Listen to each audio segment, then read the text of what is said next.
The champagne glass slipped from Vespera's fingers and shattered against the marble floor of Silveridge Manor. And for one terrible second, the sound was the only thing anyone could hear. 300 guests, a string quartet frozen mid-note, and at the far end of the ballroom, under a banner that read, "Congratulations, Vespera and Desmond," the empty space where her fiancé used to be standing. He was gone. Not gone to the bathroom, not gone to fetch her a drink.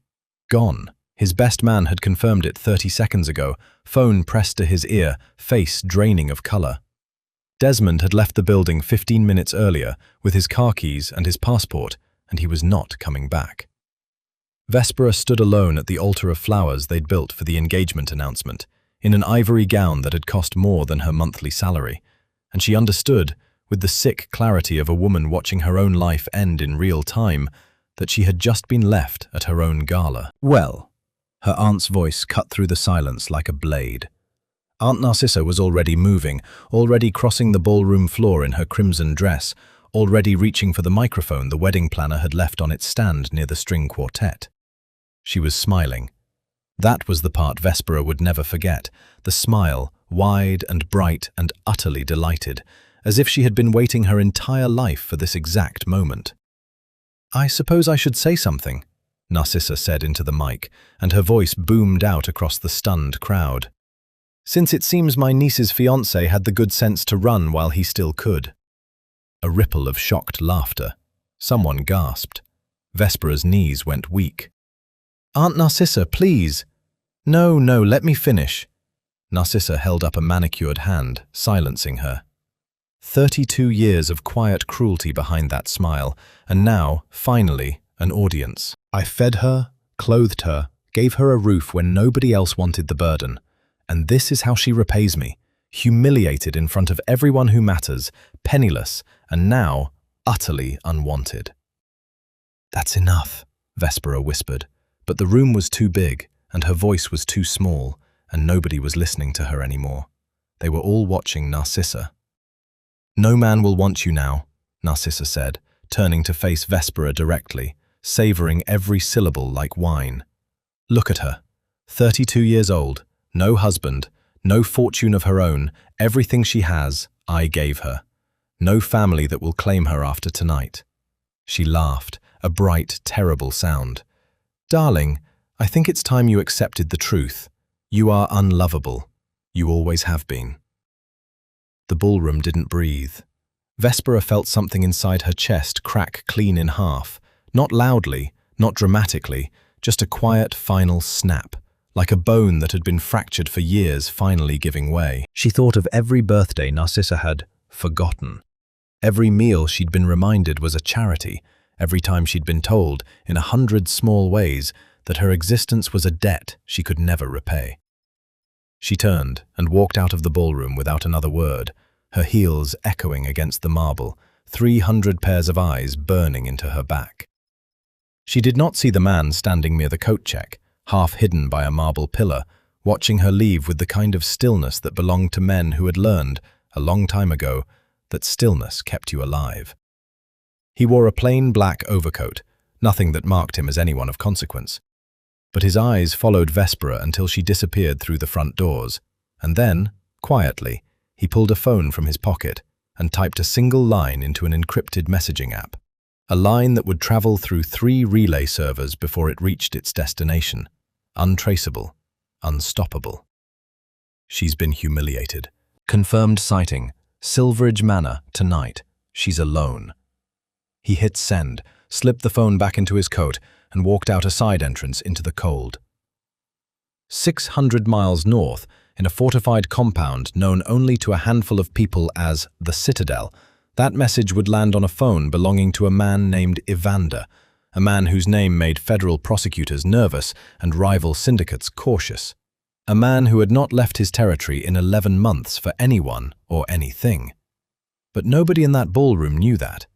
Nobody knew that the humiliated woman weeping into her stolen car in the parking lot had once, a decade ago, done something for a stranger that he had never forgotten.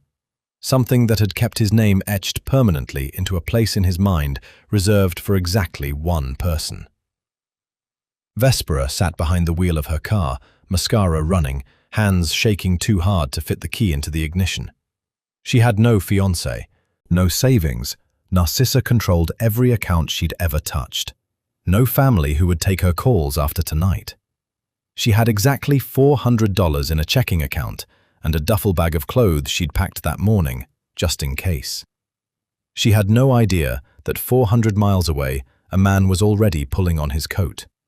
She had no idea that by tomorrow morning, everything Narcissa had just promised her, a life alone, unwanted, forgotten, would be proven catastrophically, irreversibly wrong.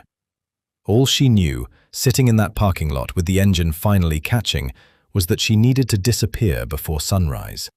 She just didn't know someone was already coming to find her.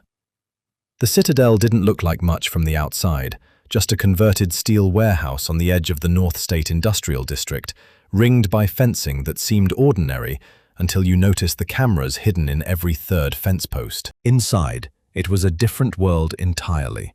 Reinforced walls, a command room with 6 monitors running live feeds, and a man named Evander sitting at the head of a long steel table, listening to his lieutenants argue about a shipment that had gone missing somewhere between 2 checkpoints. His phone buzzed against the table. Once. A single vibration which meant priority. He glanced down, read the message, read it again. She's been humiliated. Confirmed sighting. Silveridge Manor tonight. She's alone. Something in his face changed, so slightly that only someone who'd known him for 15 years would have caught it. Kalen caught it. "What is it?" Kalen asked, leaning forward. He was Evander's second in command, had been since they were both 24 years old and building this organization out of nothing but debt and desperation. He knew Evander's tells better than Evander knew them himself. "Nothing that concerns the shipment," Evander said, and stood. "Evander," Kalen's voice sharpened, "we're in the middle of a crisis. We don't know who tipped off the Port Authority. We don't know if we have a leak, and you want to walk out of this room right now." "I'm not walking out of the room." Evander was already moving toward the door. "I'm walking out of the building." The table went silent. 6 men who ran logistics, weapons, finance, and enforcement for one of the most feared syndicates on the eastern seaboard all turned to stare at their boss like he'd just announced he was quitting to become a florist. "Where," Kalen said carefully, "are you going?" Evander didn't answer right away. He pulled his coat off the back of his chair, checked the weight of the sidearm holstered beneath his arm out of pure habit, and only then did he look back at the table. "South. There's someone I need to see." "South is a 10-hour drive in good weather, and there's a storm rolling in that's going to shut down half the highway system by midnight." Kalen stood too, planting both hands flat on the table. "You have not left this compound in 11 months. Not for the Marchetti negotiations, not for your own cousin's funeral, and now, in the middle of an active security breach, you're going to drive 10 hours through a blizzard for a woman you haven't mentioned once in the entire time I've known you?" "You don't know everything about me, Kalen." "Apparently not." Kalen's jaw tightened. "Evander, listen to me. If you leave this compound tonight, our perimeter drops from 6 active points to 4. If whoever leaked the port information decides to move on us while you're gone, we are exposed. This isn't caution, this is basic math." Evander stopped at the door and turned back, and for the first time that night, something raw slipped through the composed mask he wore like armor. 10 years ago, in a triage tent outside a war zone none of you were old enough to remember, I bled out on a canvas cot while 2 field medics gave up on me and moved to the next body. A 22-year-old volunteer nurse refused to let them. She held pressure on a wound with her bare hands, and when I woke up 3 days later, she was already gone, reassigned, no name, no way to find her.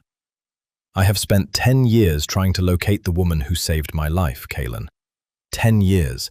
And 40 minutes ago, one of my informants confirmed her identity and her location, and told me she was standing alone in a ballroom being humiliated by her own family. The room was silent. "I am not asking your permission," Evander said quietly. "I am telling you I am leaving. Hold the perimeter. Double the interior watch. I'll be back within 24 hours. Kalen stared at him for a long moment, Something unreadable passing behind his eyes. Not quite doubt, not quite calculation. Something Evander didn't have time to name. "This is a mistake," Kaelin said finally. "Maybe." Evander pulled the door open, letting in a blast of cold air. "But I've made worse ones for less important reasons." The armored sedan cut through the storm like a blade through fabric, snow slashing sideways across the windshield in sheets so thick the wipers could barely keep pace. Evander drove himself. No bodyguard, no convoy, nothing that would slow him down or draw attention on a 10-hour run through 3 state lines. Just him, the road, and a decade-old memory that had never once faded. He remembered her hands the most, steady, even as the world exploded around them. He remembered the sound of her voice, low and calm, telling him he wasn't allowed to die on her watch, that she hadn't given him permission. He remembered opening his eyes 3 days later in a hospital bed and asking a nurse where the woman was who'd saved him, and being told simply, "Reassigned. No further information available." He'd built an empire in the years since. He'd buried friends, made enemies, become a name that made grown men flinch. And through all of it, in a locked drawer in his private quarters, he had kept a single tarnished silver coin. 1/2 of a pair she'd pressed into his palm before they took her away, telling him it was for luck, that he'd need it more than she would. He had spent 10 years wondering if he would ever see her again. Now she was 400 miles away, alone, humiliated, believing herself unwanted. He pressed the accelerator down and drove faster into the storm. Vespera hadn't slept. She'd spent the night in her past bedroom at Narcissa's house, the same narrow bed she'd slept in since she was 9 years old, the same water-stained ceiling she'd stared at through 100 sleepless nights growing up. She'd told herself she wouldn't cry anymore. She'd already cried enough in the parking lot, enough in the car, enough on the drive back to a house that had never once felt like home. By 6 in the morning, she'd packed everything she owned into 2 duffel bags. It didn't take long. 10 years of living under her aunt's roof, and she had almost nothing to show for it. Narcissa had made sure of that, keeping every account, every asset, every scrap of financial independence locked under her own name. Vespera had exactly $400 and a car that was 2 payments from repossession. She was zipping the second bag when she heard it, the low, distant rumble of engines. Multiple engines, getting closer. She crossed to the window and looked down onto the quiet suburban street, and her stomach dropped. Black sedans, 6 of them, maybe 7, moving in perfect formation, sealing off both ends of the street like a noose slowly tightening. Men in dark coats stepped out before the vehicles had even fully stopped, fanning out along the sidewalk with the calm, practiced efficiency of people who did this for a living. Her first thought was that Desmond had sent someone, some final humiliation, a repossession crew for the ring he'd never actually paid for. Her second thought, colder and sharper, was that these men did not look like debt collectors. They looked like something far more dangerous. Downstairs, she heard Narcissa's voice rise in alarm, and then a sharp, involuntary gasp. Vespera came down the stairs 2 at a time and stopped dead in the foyer. A man stood in the open doorway, and the entire house seemed to shrink around him. He was tall, dressed in a dark wool coat that had clearly been tailored to his exact measurements, and he filled the doorway with the kind of stillness that made the air feel heavier. Narcissa stood frozen a few feet away, one hand pressed to her chest, her earlier bravado nowhere to be found. "Who are you?" Narcissa managed. "And what gives you the right to—" He lifted one hand, just slightly, and Narcissa stopped talking mid-sentence, her mouth still open, as if the gesture alone had physically silenced her. Vespera's breath caught. She had never seen anyone command a room, command Narcissa, with a single motion of their hand. The man's eyes moved past her aunt and found Vespera standing on the staircase, and something shifted in his expression.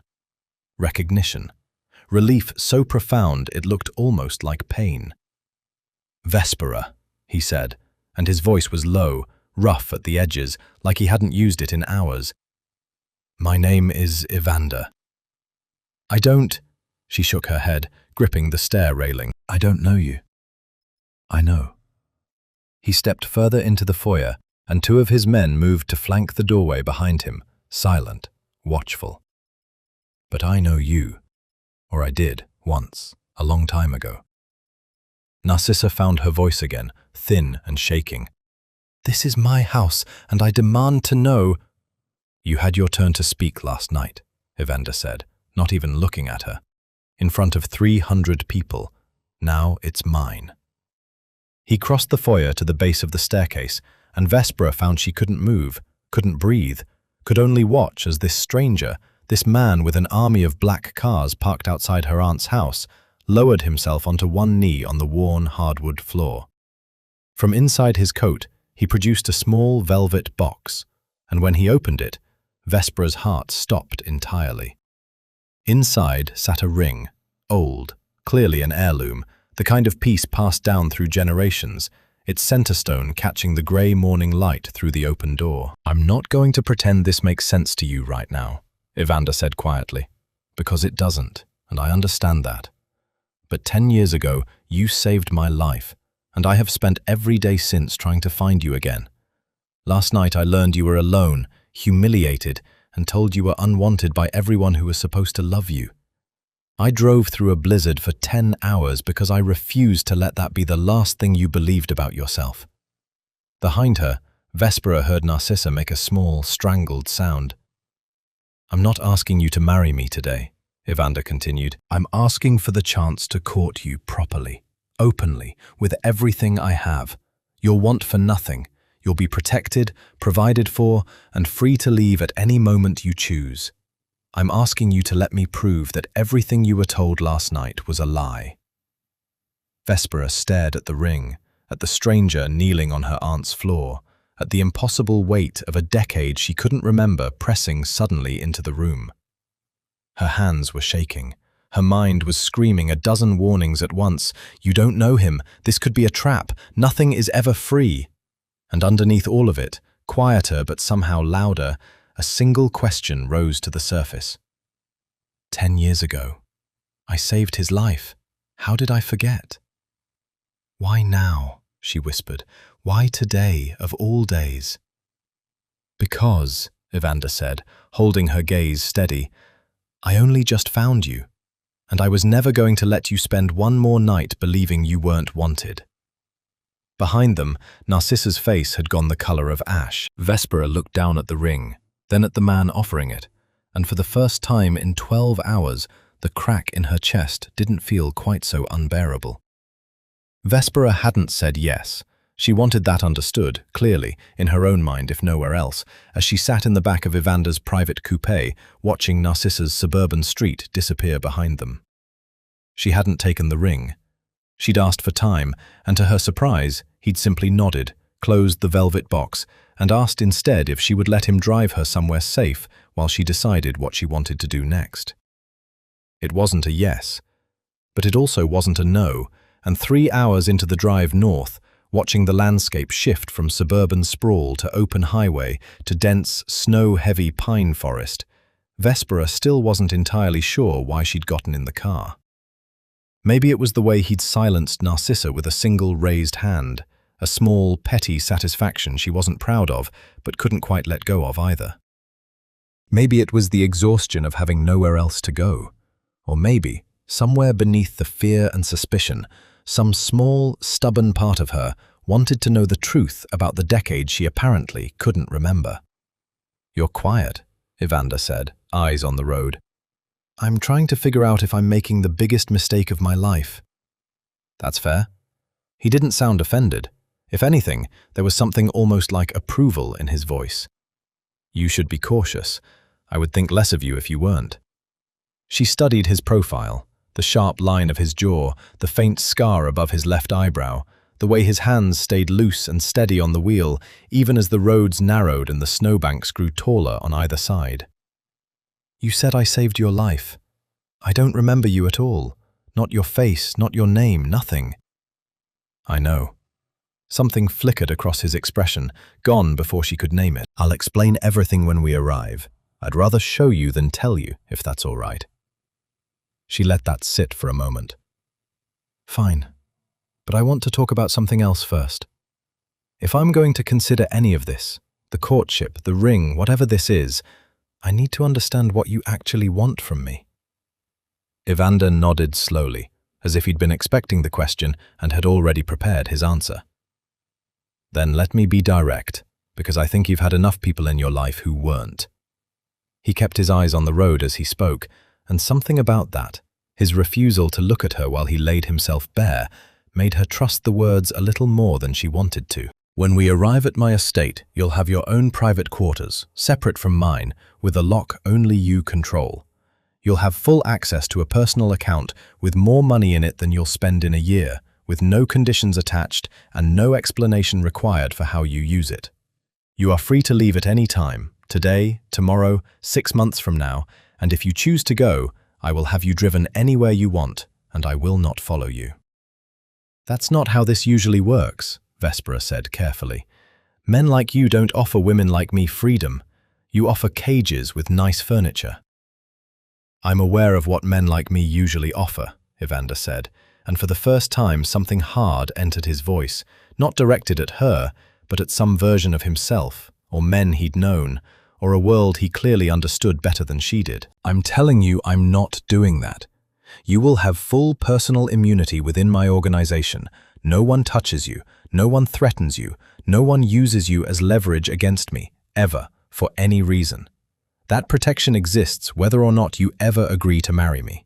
It exists because of what you did for me 10 years ago, and it would exist even if I'd never proposed at all. Vespera turned to look out the window, watching the pine trees blur past in streaks of white and green, trying to find the trap in what he was offering. There was always a trap. Narcissa had taught her that lesson so thoroughly it had become instinct. Every kindness came with a price tag attached, usually one you didn't discover until it was too late to walk away. "What do you get out of this?" she asked quietly. "Men like you don't do anything without an angle. What's yours?" For a long moment, Evander didn't answer. The silence stretched long enough that she thought he might not answer at all. "I get to stop wondering," he finally said. "For 10 years, I've wondered if you were alive, if you were happy, if you ever thought about the stranger you patched up in a triage tent and then never saw again. I built an organization powerful enough to find almost anyone on this continent, and I used every resource I had trying to find you, and I failed, over and over, for a decade." His hands tightened slightly on the wheel. "Last night, I finally found you. And I discovered you were being told, by the people who were supposed to love you most, that you were worthless and unwanted. I couldn't let that be true. That's my angle, Vespera. I want you to know you were wrong to believe her, even for one night."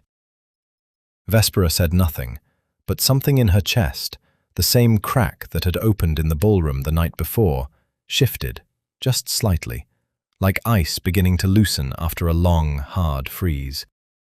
She still didn't trust him. Not fully. Not yet. But she didn't ask him to turn the car around either. The Citadel was nothing like Vespera expected. She'd braced herself for something cold and industrial, all steel and surveillance, a fortress built for war. And parts of it were exactly that, the reinforced gates, the guards who nodded to Evander with quiet deference, the cameras tucked discreetly into every corner. But past the security checkpoints, the interior opened into something else entirely.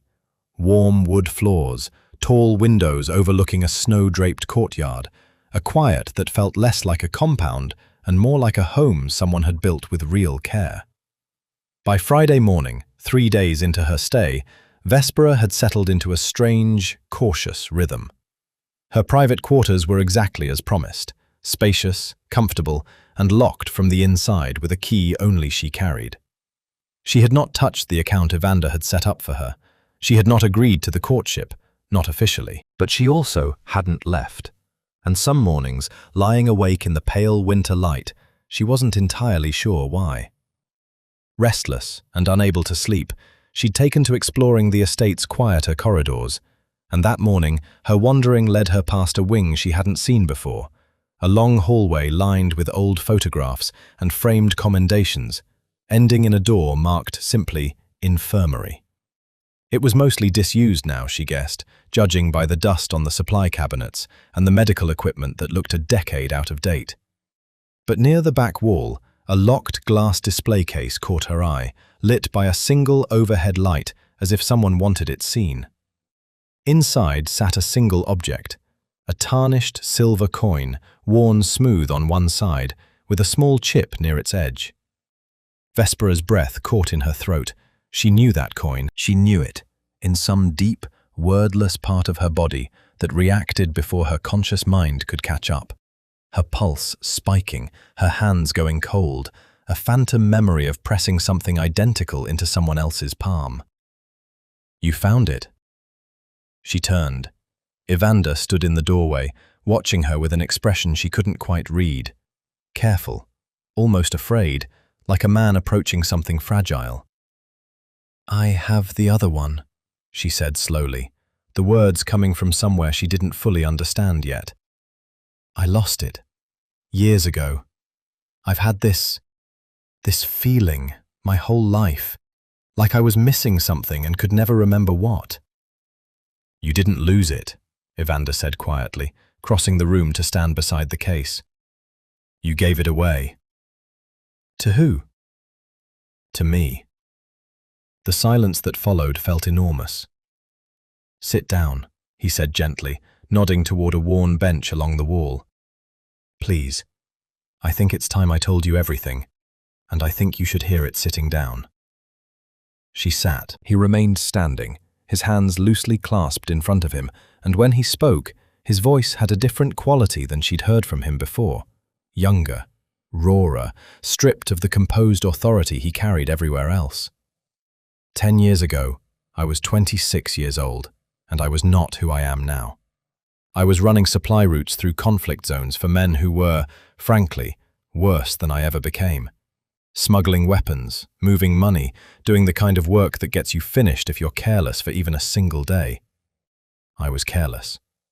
An ambush hit our convoy outside a border checkpoint, and I took 2 rounds, one in the shoulder, one that tore through my side and hit something it shouldn't have. Vespera's hands had gone numb, her mind straining towards something just out of reach.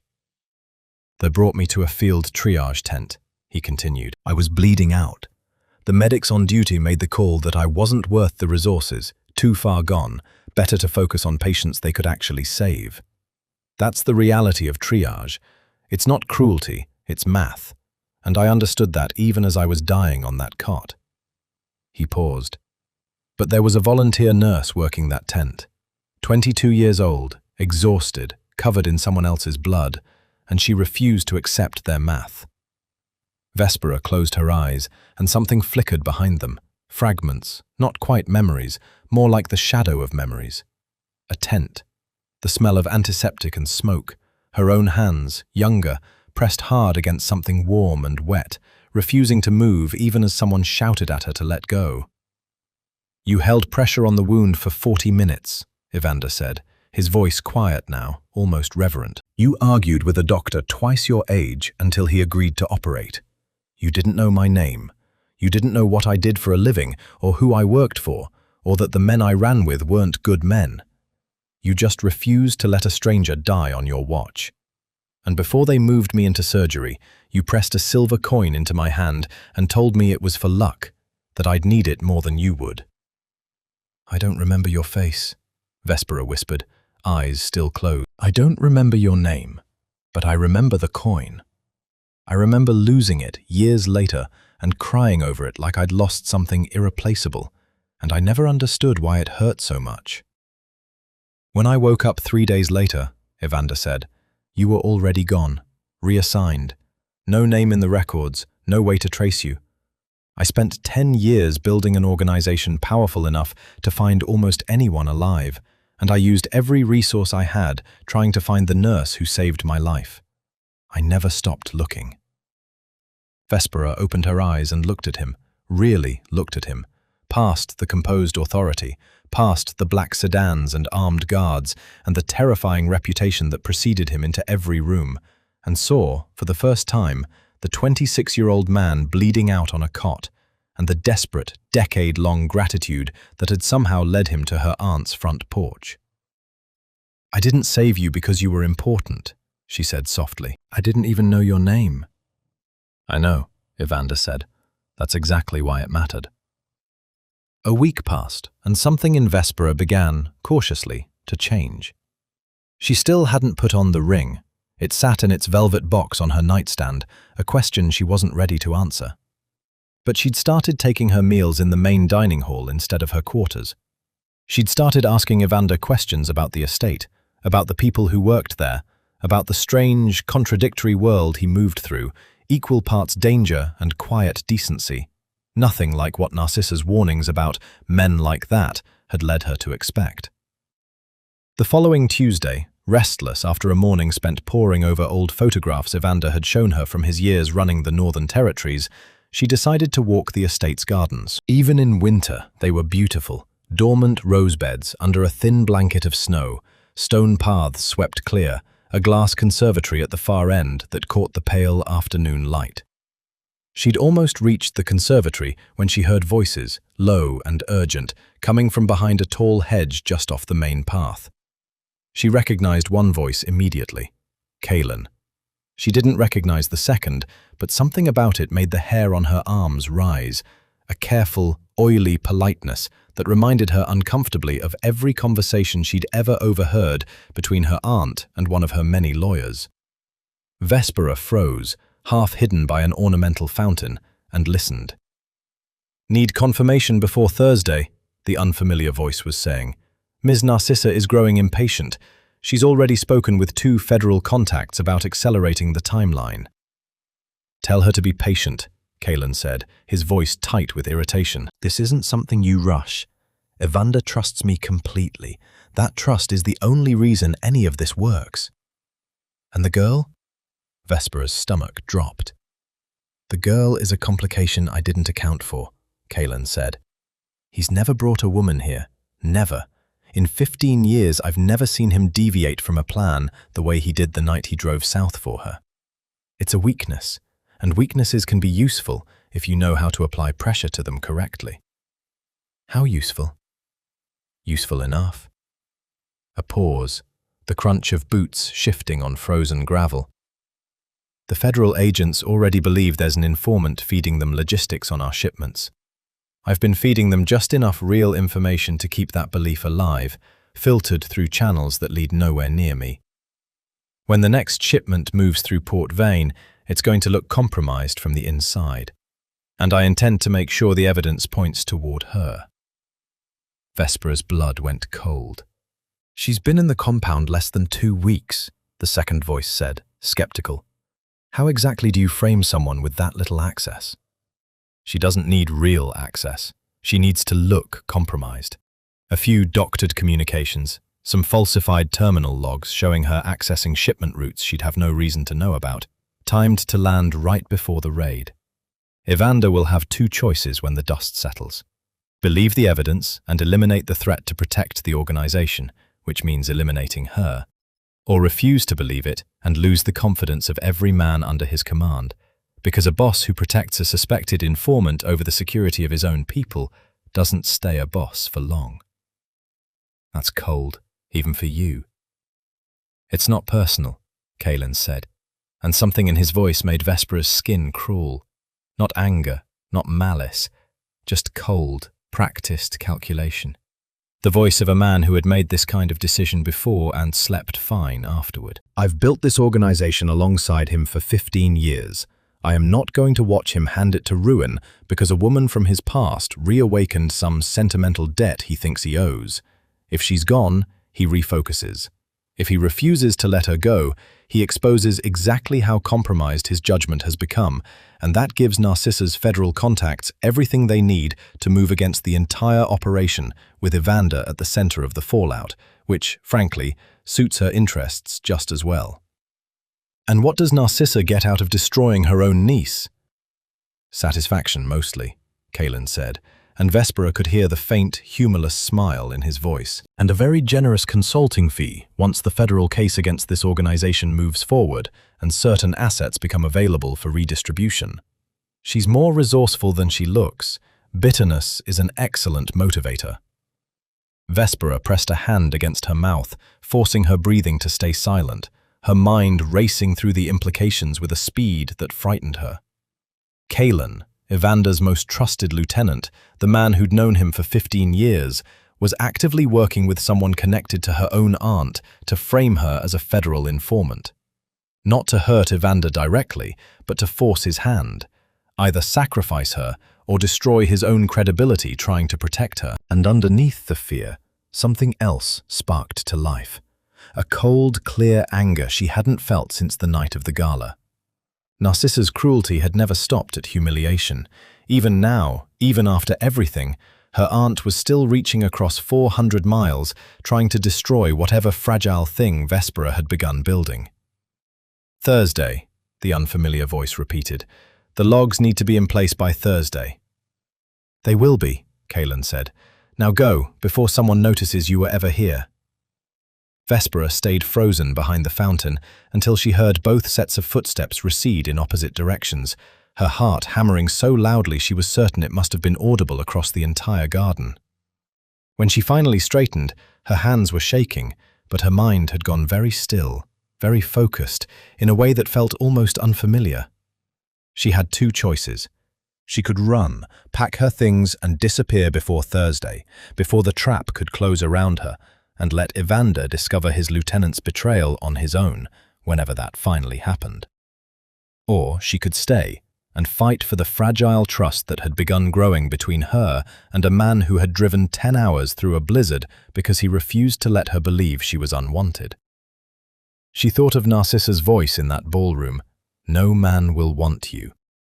She turned and walked back toward the main house, already forming a plan. Vespera spent 2 days gathering proof before she said a single word to Evander. It wasn't hard to find an excuse to be near Kalen's terminal.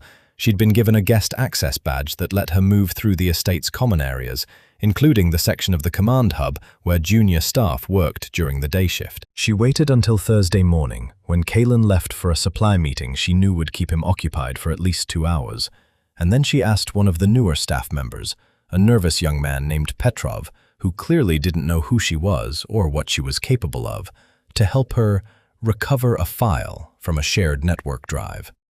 It wasn't sophisticated. It didn't need to be. Kalen had grown careless in 15 years of unquestioned loyalty, and careless men left trails. By the time she left the command hub, she had copies of encrypted message threads between Kalen and an unidentified contact, timestamps showing communications with a federal relay number, and, most damning of all, a draft folder containing falsified terminal logs with her own name attached to shipment routes she had never once seen. She found Evander that evening in his private study, reviewing reports by lamplight, and she didn't knock. "We need to talk," she said, closing the door behind her. He looked up, and whatever he saw in her expression made him set down the papers immediately. "What happened?" "Sit down," she said, echoing the words he'd used with her a week earlier in the infirmary, and something flickered across his face. Recognition, maybe apprehension, as he did exactly that. She placed the folder on the desk in front of him without preamble. "Kalen has been feeding information to a federal contact for weeks. I overheard him in the gardens last Tuesday, meeting with someone connected to my aunt. He's been leaking real logistics data through channels designed to keep suspicion off himself. And he's building a case that makes it look like I'm the informant. There are falsified terminal logs with my name on shipment routes I've never had access to, timed to surface right before a raid at Port Vane." Evander didn't move for a long moment. He opened the folder slowly, and Vespera watched his face as he read, watched the color drain from it, watched his jaw tighten into something hard and dangerous, watched 15 years of trust crack open in real time. "He said," Vespera continued, quieter now, "that you'd have 2 choices when it came out. Believe the evidence and eliminate me to protect the organization, or refuse to believe it and lose the confidence of everyone under your command. He called it applying pressure to a weakness. He meant me." "Why are you telling me this?" Evander said, not looking up from the papers, instead of running. It was a fair question, and she'd asked herself the same thing more than once over the last 2 days. Because running proves him right. It proves I was never anything but a complication, exactly like he said. And because... She stopped, searching for words that felt true rather than convenient. Because for the first time since that gala, someone offered me something without a hidden cost attached. And I'm not willing to let a liar take that away from both of us without a fight. Evander finally looked up at her, and the raw intensity in his expression made her breath catch. She had expected suspicion. She had prepared herself for the possibility that even now he might doubt her, that a man who'd known Kaylin for 15 years might find it easier to believe his oldest friend over a woman he'd known for 2 weeks, no matter what history connected them. Instead, he stood, crossed to a locked cabinet along the far wall, and returned with a small keycard, which he set on the desk in front of her. "What is this?" "Administrative override," he said. "It grants full authority over my personal security detail, clearance levels, access logs, deployment orders, everything. As of this moment, nothing moves through my protective apparatus without your sign-off." Vespera stared at the card, then at him. "You're giving me control of your security, after what I just told you." "I'm giving you control of my security because of what you just told me." He sat back down, rubbing a hand across his jaw, and for the first time she saw exhaustion in him, the weight of a betrayal he hadn't fully processed yet. "Kaylin has been my second in command since we were both 24 years old.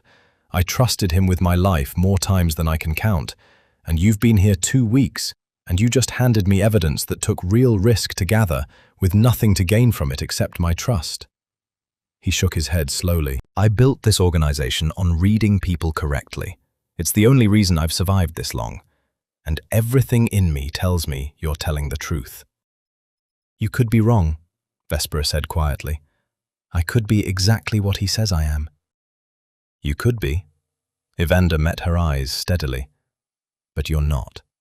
I know that with the same certainty I knew 10 years ago that a stranger in a triage tent wasn't going to let me die, even when every reasonable calculation said she should let go. Some things you don't need proof for. You just know." Vespera picked up the keycard, feeling its weight in her palm, and something inside her, the last stubborn remnant of Narcissa's voice, insisting nothing good ever came without a hidden price, finally, quietly, let go. "Then let's figure out how to stop him," she said, "before Thursday's shipment gives him exactly what he needs."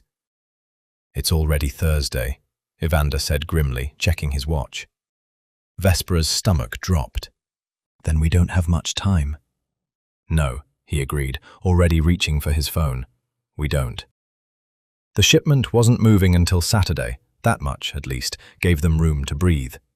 Evander had spent Thursday night in the command hub with Vespera at his side, quietly restructuring access permissions so Kaylin wouldn't notice anything had changed until it was already too late to matter. It was a strange, careful dance, maintaining the appearance of business as usual while systematically cutting a 15-year lieutenant out of every channel that could do real damage. "He can't know we're onto him," Evander had said, watching Vespera work through the terminal logs with a speed that surprised him. "The moment he suspects, he accelerates the timeline, and we lose whatever advantage surprise gives us." Vespera had barely looked up from the screen. "I spent 4 years managing logistics for a non-profit before Narcissa decided that job was beneath the family name and made me quit. I know shipment routing better than most people who work here. Give me until Saturday, and I'll make sure whatever Kaylin thinks he's walking into isn't what actually happens." By Saturday night, the plan was in motion. Port Vane sat at the edge of the industrial harbour, a maze of shipping containers and loading cranes lit by sodium floodlights that turned the falling snow orange against the black water. The shipment moving through that night was legitimate. Textiles and machine parts, nothing that would interest federal agents under normal circumstances. But Kaylin had spent weeks ensuring it wouldn't look normal by the time agents arrived. Vespera stood in the command hub's secondary monitoring room, headset on, watching live feeds from cameras positioned around the dock. Beside her, a young logistics tech named Sable ran interference on the shipment's digital manifest, Following instructions, Vespera fed her in a low, steady voice. "Reroute Container 14 through the secondary bay," Vespera said. "If Kalen's tipped off federal contacts to search a specific container based on falsified manifest data, we need that data pointing somewhere empty." "Rerouting now." Sable's fingers flew across the keyboard. "You want me to update the digital manifest to match, or leave a discrepancy?" "Update it. If agents pull the manifest expecting to find something in Container 14 and find nothing, that's suspicious but not incriminating. If they find a discrepancy between the digital record and physical inventory, that discrepancy becomes evidence, and I want it to point toward whoever created it, not toward us." Across the harbor, hidden in the shadow of a loading crane, Evander watched the dock through night vision binoculars, waiting. The first sign of trouble came at 11:40, when 4 unmarked vehicles rolled into the harbor's access road with their headlights off. Federal agents, moving with the practiced silence of a team executing a raid they believed was already won. "They're here," Evander said quietly into his radio, "positioning near the north gate." "Copy that." Vespera's voice was steady in his earpiece, betraying none of the fear she actually felt. "Container 14 is clean.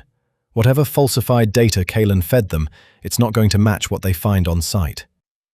The agents moved fast, fanning out across the dock with the coordinated precision of a team that had rehearsed this.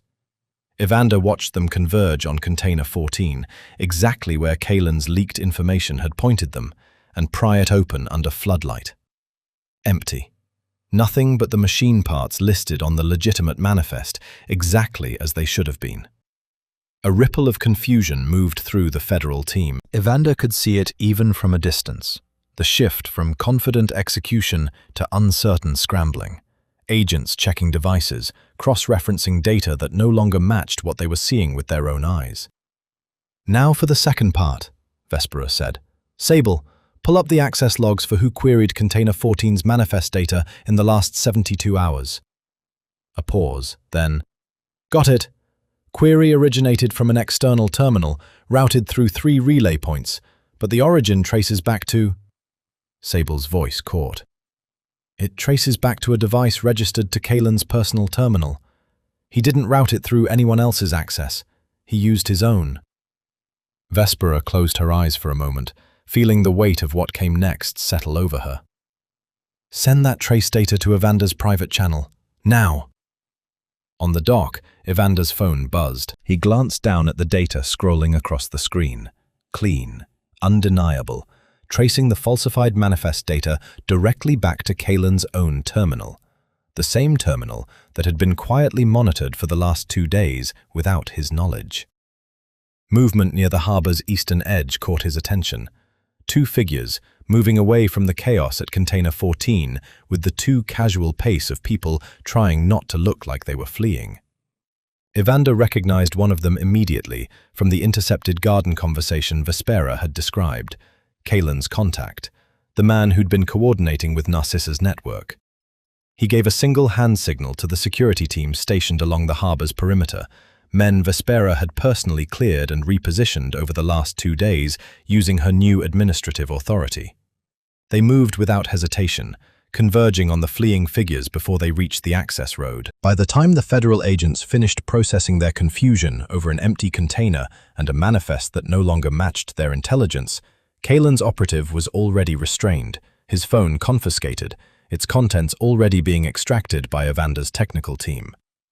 "It's done," Evander said quietly into his radio, watching the federal team retreat from the dock empty-handed, their raid a total failure. "We have him." In the command hub, Vespera exhaled a breath she felt like she'd been holding for 3 days straight. "Not yet," she said. "We have his operative, we have the trace data, but Kalen still doesn't know any of this happened, which means we still control when he finds out." She looked at the data scrolling across her screen. 15 years of trusted loyalty, unraveling in real time. "The council needs to see this, all of it, not hidden away in a private conversation where he can still talk his way out of it." Evander's voice came back, low and grim. "Then we bring it to the council." The Syndicate Grand Hall hadn't seen a formal council session in over 2 years, which was precisely why its sudden convening on Tuesday morning sent a ripple of unease through every family and faction with a seat at the table. Vespera stood at the edge of the hall's antechamber, dressed in a dark, tailored suit Evander's staff had provided, nothing ostentatious, nothing that announced her presence louder than necessary, but sharp enough to command respect the moment she walked through those doors. Her hands weren't shaking anymore. She'd spent 3 sleepless nights preparing for this moment, organizing the evidence into a presentation clean enough that even a hostile room couldn't dismiss it. "You don't have to do this yourself," Evander said quietly beside her, watching the hall fill with representatives from a dozen different territories, all of them murmuring, speculating, waiting. "I can present the evidence. You don't need to stand in front of a room full of strangers who've never heard your name." "That's exactly why I need to be the one standing there," Vespera said. "If you present it, it looks like you're protecting me. If Kalen gets even a fraction of an opening, that's the story he'll tell. That you're a boss compromised by sentiment, shielding an outsider instead of trusting your own counsel's judgment. I need them to see me stand on my own." Evander studied her for a long moment, something like pride flickering behind the tension in his expression. "You're not what anyone in this organization expects." "Good," Vespera said. "Let's keep it that way." The council convened at the long, curved table beneath the hall's vaulted ceiling, 12 senior representatives flanking Evander at its head. Kalen sat 3 seats down, composed, unreadable. He had no idea yet what was coming, only that Evander had called an emergency session following the failed federal raid at Port Vane, an event he still believed had gone according to his own design. "3 days ago," Evander began, his voice carrying easily across the hall, "federal agents executed a raid at Port Vane based on intelligence suggesting our organization had been compromised by an internal informant. That raid failed. The container agents searched was clean. I've called this council together to explain why, and to address the fact that the intelligence agents acted on was deliberately falsified by someone inside this organization." A murmur moved through the room. Kalen's expression remained carefully neutral, though Vespera, watching closely, caught the faintest tightening around his eyes. "I'll let the evidence speak for itself," Evander said, and nodded to Vespera. She stepped forward to the center of the floor, feeling the weight of 24 unfamiliar eyes settle on her, and began. "2 weeks ago, I overheard a conversation in the estate gardens between a member of this council and an outside contact connected to federal prosecutors. The plan discussed was straightforward. Leak falsified shipment data designed to trigger a raid, plant fabricated terminal logs implicating me as the source of the leak, and force Evander into an impossible position.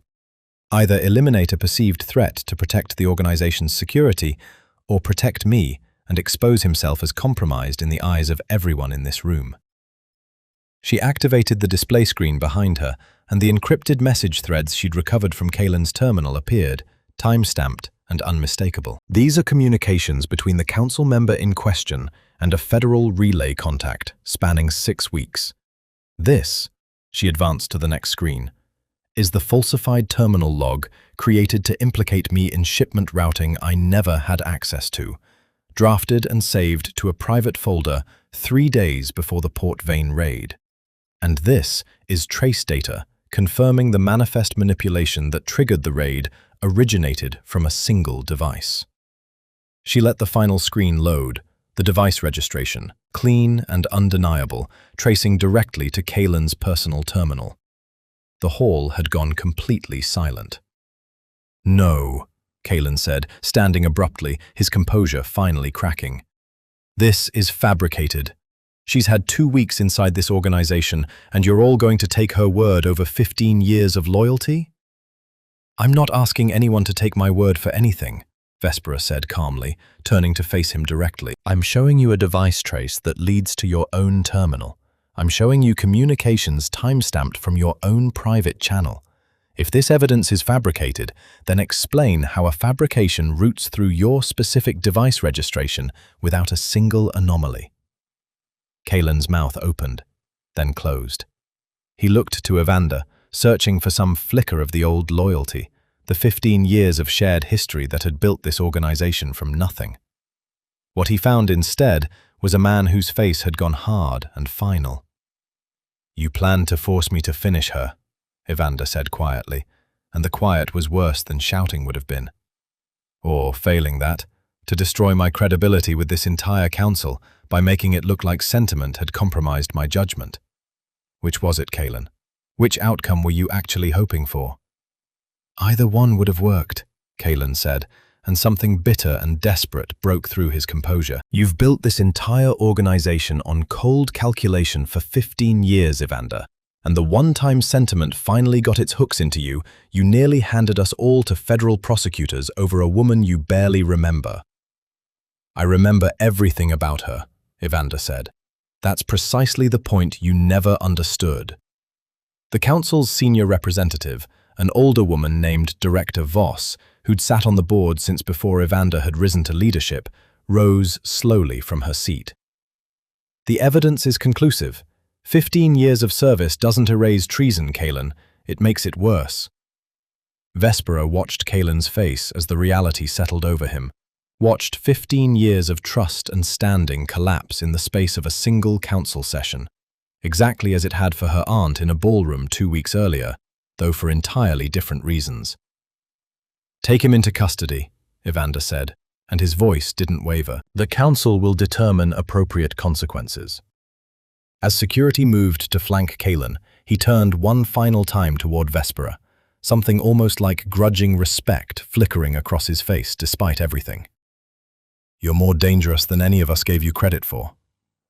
"No man will want you," Vespera said quietly, echoing words that had haunted her for 2 weeks. "That's what I was told the night before I came here. I think we've both learned how wrong that assumption was." News traveled fast in circles like Narcissa's, and by the time Evander's driver pulled up outside her townhouse on Thursday afternoon, she was already 3 suitcases into packing a life she'd built on borrowed confidence and other people's money. Vespera watched through the car window as her aunt's front door came into view, the same pristine white townhouse Narcissa had always kept immaculate, a monument to the image she'd spent decades curating. Except now, even from the street, something looked different. A moving truck idled in the driveway. Boxes were stacked haphazardly near the front steps, packed in a hurry that betrayed the careful, controlled woman Vespera had grown up fearing. "You don't have to come inside," Evander said quietly beside her. "I can handle this myself." "No." Vespera's voice was steady, steadier than she'd expected it to be. "I need to be the one to end this." They walked up the front path together, and Narcissa appeared in the doorway before they'd even reached the steps, a suitcase in each hand, her face draining of color the moment she registered who was standing on her lawn. "I don't have time for this," Narcissa said, brushing past them toward the moving truck. "I have a flight to catch." "Running from the federal prosecutors you were feeding information to?" Vespera asked, and something in her own voice surprised her. Calm, almost detached, none of the trembling fear that had defined every previous conversation with this woman. Kalen's operative talked, extensively. It turns out betrayal doesn't buy much loyalty when the whole conspiracy collapses. Narcissa froze, suitcases still in hand, and for the first time in Vespera's entire life, she watched real fear settle over her aunt's face. "I don't know what you're talking about." 6 weeks of communications, Evander said, stepping forward. "Coordination with Kalen, discussions about accelerating a federal timeline, a consulting fee contingent on asset redistribution once my organization collapsed under manufactured scrutiny. You were quite thorough, Narcissa. Thorough enough to leave a paper trail even Kalen's operative couldn't fully protect." "This is absurd." Narcissa set the suitcases down, drawing herself up with the last remnants of the composure that had once filled ballrooms. "I'm a private citizen. Whatever business dealings I've engaged in are entirely legal, and I don't answer to either of you." "You're right," Vespera said. "You don't answer to us. You'll answer to federal prosecutors once they finish sorting through exactly how deep your involvement went. But that's not why we're here." Something flickered across Narcissa's face. Confusion, wariness, the dawning realization that this conversation wasn't unfolding the way she'd expected. "Then why are you here?" Vespera reached into her coat and produced a folder, not evidence this time, but documents. Legal ones, carefully prepared over the last 2 days with a team of lawyers Evander had quietly assembled the moment Vespera asked him for a very specific kind of help. "3 days ago, I purchased the mortgage on this townhouse," Vespera said. "All of it. The bank was more than willing to sell once they understood the property was connected to an active federal investigation, and the current owner was attempting to liquidate assets and flee the state. I also purchased the outstanding debt on your car, your remaining retirement accounts, and the small business loan you took out 2 years ago for that boutique you never actually opened." Narcissa's face had gone the color of old paper. "That's not possible, that's entirely legal," Vespera said, echoing her aunt's own words back at her with a precision that felt, finally, deeply satisfying. "You spent 10 years reminding me that everything I had, you'd given me. Every meal, every roof, every scrap of security, all of it framed as a debt I could never fully repay. I've spent the last 3 days making sure you understand exactly how debt actually works when someone with real resources decides to collect." "You can't do this to me," Narcissa said, her voice cracking for the first time. "I raised you. I gave you a home when no one else would." "You gave me a home and made certain I never forgot the cost of it," Vespera said quietly. "You stood in front of 300 people and told me no man would ever want me, that I was penniless and unlovable, and you smiled while you said it. You've spent my entire adult life making sure I understood exactly how small you thought I was." She held the folder out, and Narcissa took it with trembling hands. "As of this morning, you no longer own this house. You no longer have equity in your car. Your retirement accounts have been liquidated to cover the outstanding balance on debts you never told anyone about, including, I imagine, the federal prosecutors who are about to take a very close look at your finances." "Where am I supposed to go?" Narcissa's voice had lost every trace of its former sharpness, reduced now to something small and frightened. "I genuinely don't know," Vespera said, and meant it. "But I imagine you'll find, the way I did 2 weeks ago, that the people who are supposed to love you unconditionally sometimes turn out to be the ones who cost you the most." She turned and walked back toward the car, Evander falling into step beside her, and behind them, Narcissa stood motionless on her own front steps, surrounded by half-packed boxes and a life that had just been dismantled with the same cold precision she'd once used to dismantle her niece. "How do you feel?" Evander asked quietly once they were back in the car, watching the townhouse shrink in the rearview mirror. Vespera considered the question honestly before answering. "Lighter," she said finally. "I thought it would feel like revenge. It doesn't. It feels like the end of something that should have ended a long time ago." "And the beginning of something else?" Evander asked, glancing at her. Vespera looked down at the ring box she'd carried with her that morning, still unopened, still waiting for an answer she finally, quietly, knew. "Yes," she said. "I think it is." The Metropolitan Gala had always been the syndicate's most visible tradition. One night a year, when the various families and territories that made up the Northern Syndicate gathered under a single roof, ostensibly for celebration, actually for the careful, wordless business of reaffirming hierarchies and alliances. Vespera had learned over the past month that nothing in Evander's world happened without layers of meaning beneath the surface. Tonight would be no exception. She stood in front of the mirror in her private quarters that would, after tonight, no longer be entirely private, and studied her reflection with a steadiness that would have astonished the woman who'd stood in a different ballroom exactly 1 month earlier, watching her engagement collapse in front of 300 strangers. The dress was unlike anything she'd worn before. Deep midnight blue, woven with a fine mesh of reinforced thread that Evander's tailors had quietly explained was armor weave silk, light enough to move in, strong enough to stop a blade. It felt, in some strange way, like the perfect metaphor for the month she'd just survived. Beautiful, protected, stronger than it looked. "You're allowed to be nervous," Evander said from the doorway, watching her with the same quiet intensity he always did. "I'm not nervous," Vespera said, turning to face him. "I've faced down federal raids and a council of armed strangers in the last month. A gala doesn't frighten me anymore." "That's not what I meant." He crossed the room and took her hand, his thumb brushing across the ring she now wore permanently on her finger, the heirloom he'd offered on her aunt's porch, finally accepted 3 weeks ago in a quiet ceremony neither of them had wanted to make a spectacle. "I meant tonight isn't just a gala for us. I'm formally announcing you as my wife and co-ruler of this organization in front of every family who has a stake in whether that succession holds. There will be people in that room tonight who question whether you belong there." "Let them question it," Vespera said. "I'm not the same woman who walked out of that ballroom a month ago, believing I was unwanted and worthless. I know exactly what I survived to get here." The grand hall, when they arrived, had been transformed. Banners of deep blue and silver replacing the syndicate's usual severe black. String lights woven through the vaulted ceiling, the entire space glittering with the particular, dangerous elegance of people who held real power and had learned to disguise it as celebration.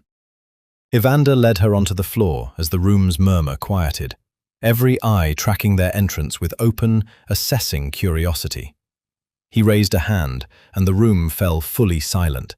The same gesture that had once silenced Narcissa on a suburban porch, now commanding an entire hall of syndicate leadership. "1 month ago," he said, his voice carrying easily across the space, "I drove 10 hours through a blizzard to find a woman I'd spent a decade searching for, a woman who once saved my life without knowing my name, and who I refused to let believe, even for a single night, that she was unwanted." His hand tightened around Vespera's. "Since then, she has exposed a betrayal that would have destroyed this organization from the inside. She has outmaneuvered a federal raid using nothing but her own knowledge and resolve. She has stood before this council and presented evidence with more composure than men who have served me for 15 years. I am formally announcing Vespera as my wife and as co-ruler of the Northern Syndicate, effective tonight." A murmur moved through the crowd, some surprise, some quiet approval, a few skeptical glances quickly smoothed over into careful neutrality. Vespera held her head steady through all of it, meeting each gaze with the same calm she'd carried into the council hall weeks earlier. It was then that she saw them. Near the back of the gallery, half hidden behind a marble pillar, in a scene that felt almost deliberately symmetrical to the night this had all begun, stood 2 familiar faces. Desmond, her former fiancé, dressed in a rented suit that didn't quite fit, clearly having talked his way into an invitation he had no real business receiving. And beside him, Narcissa, thinner than Vespera remembered, dressed in clothes that had clearly seen better years, watching the announcement with an expression caught somewhere between disbelief and naked, bitter envy.